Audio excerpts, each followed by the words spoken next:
All right, welcome back. This is going to be our first image that we will be editing, this nice looking portrait. And I know most of this course, of course, all of it is based on skin retouching, but the first step actually has nothing to do with actually going into the skin and retouching it, because our first step, like in most of the images, is going to deal with color correction, because that is very important before you actually start to edit the skin.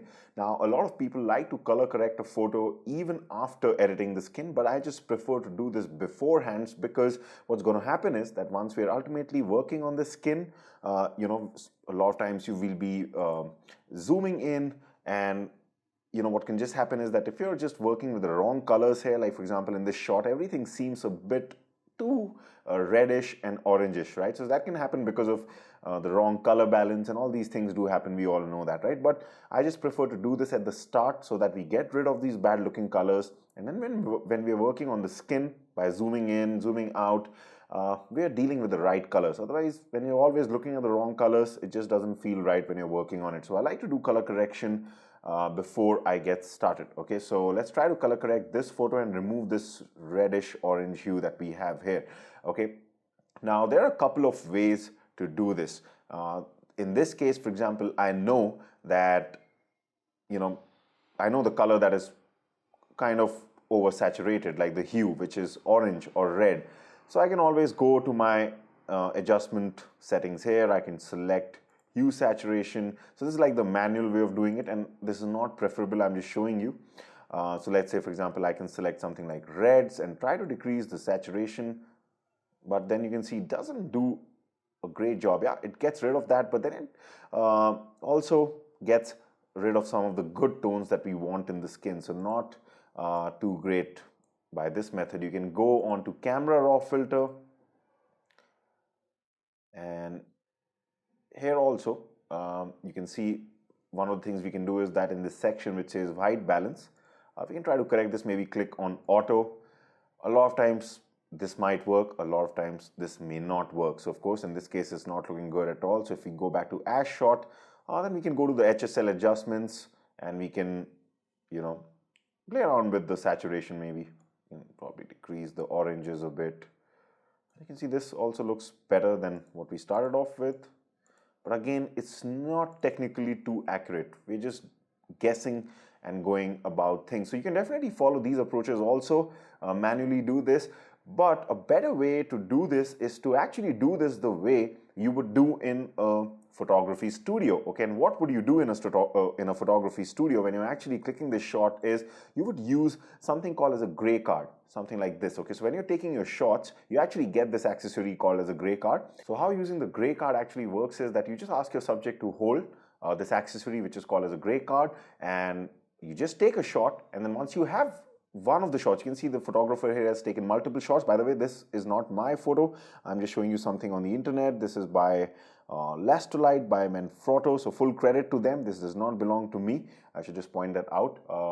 But basically, yeah, you just take a shot with this gray card in your shot, and what this does is that once you come back, suppose you have one of these shots and you come back and open up in Photoshop, if you open up the curves adjustment here, okay, if you open up the curves adjustment here, this has, you can see these three eyedroppers here. The first one, it says sample an image to set the black point. Okay, so if I select this and click on anywhere in the image where it's too black like this, I'm giving Photoshop a reference point to what should actually be black in the shot, and it'll try to correct the colors, the other colors accordingly. So it just gets a reference point to work with. For example, I can probably select something like this, and you can see it's just changed that color cast, the bad looking color cast a bit, right? Let me just press Control and Z, or Command and Z to undo.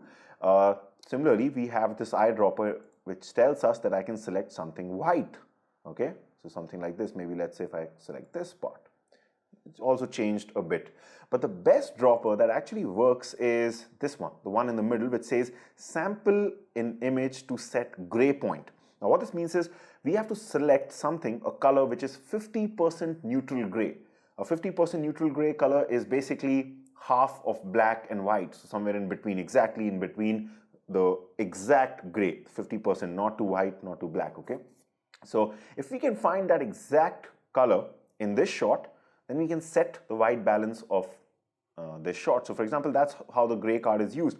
Because you have this accessory here, this has a 50% neutral gray color on it. So you can just use this, one of the shots from the shoot where you had this image. You can just use this in Photoshop. So for example, if I had the gray card here, I can just select that and I know that the rest of the image will be set accordingly. But the problem here is that we don't have a gray card. Okay, so we just have this one image. So what if there was a way to find out in this image what is actually 50% gray, or what is actually the color that we're looking for, this gray color, right? So how do we do that? And that is the technique that I want to explain to you. So right now I'm just going to close this curves adjustment layer. And what I'm going to do is I'm going to create a new layer. Okay, so I'm just going to click on this and fill this with 50% gray. So I select, I go to edit, I go to fill, I can go to contents, and you can select 50% gray. The moment I click on OK, you can see we have a new layer which is just filled with 50% gray here. Okay. Now there is, if I select this top layer, the new layer that we just made with this 50% gray color, if I change its blending mode to difference, what is happening now is that we're basically getting between these two layers, that means between this gray layer that we made and our original layer, which is the background layer right now. What is happening is we're basically making the difference of the color tones between both the images. So how can we find out, now that we know that we have there's a difference in the color tones? That's what we've done when we selected a difference blend mode. How can we find out what is neutral gray? Well, if you subtract gray from whatever is actually neutral gray in this image, the color that you'll get when you use the difference blend mode will be black in this case. So think of it like this: gray, 50% gray minus 50% gray would give you completely a black color. Where can you see the black color here? You can actually see this if I just zoom into her eye. You see this part?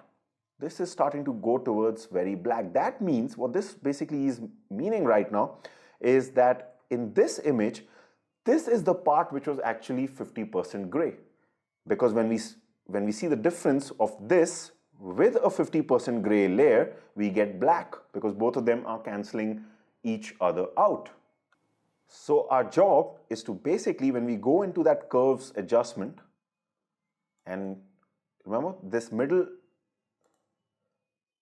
eyedropper was asking us to select, you can see if I just hover on it, sample an image to set gray point, that means asking us to select something which is 50% gray. So if I were to click on this exact part somewhere here, this would give us probably the best color correction, because this is actually 50% gray. We have seen this technically, right? But still, to be more sure whether this is 50% gray or not, let's go a step further.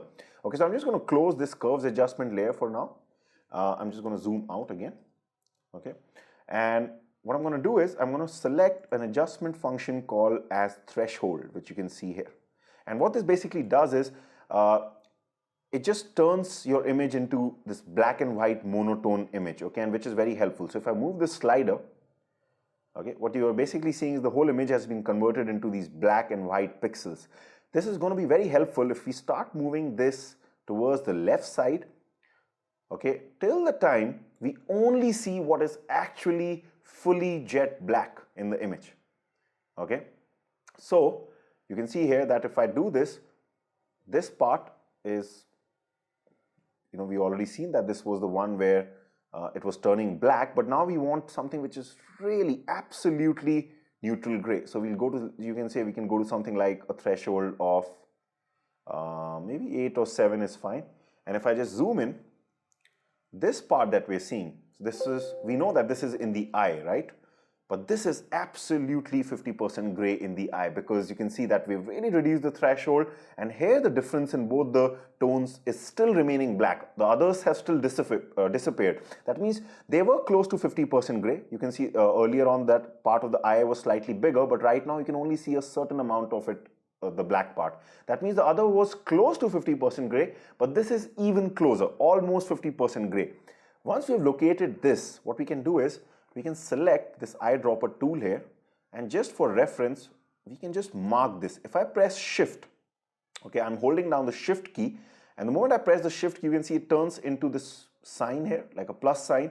So this is like the marker sign. So if I click right now, we can just mark this area, okay? Because what we're going to do is we're going to zoom out. We're going to delete both these layers. Now we don't need the threshold layer. We can just delete this. We don't need this 50% layer, okay? And what we need is, we just need the curves layer, okay? I'm going to zoom in. I know now that this part is absolutely 50% gray, okay? So what I'm going to do is, I'm going to select this dropper and click right here. This will give us the most accurate result. The moment I do that, you can see it creates a beautiful change. It's absolutely magnificent. You can see if I just hide this curves layer, this was the original. Just see the reddishness. Let me just zoom in. You see this was, we had that wrong color cast, which was throwing that bad looking orange red color cast. But doing this technically using the gray point, if I just open this, boom, that's a huge difference. Just see her hair, see the skin, see the background. That's a huge difference. Let me actually zoom out. That looks better, right? So you can see that just by technically going about it in the correct way, we've been able to find a 50% gray point, or something very, very close to it, if not exactly absolutely 50% gray. And that's also good enough, right?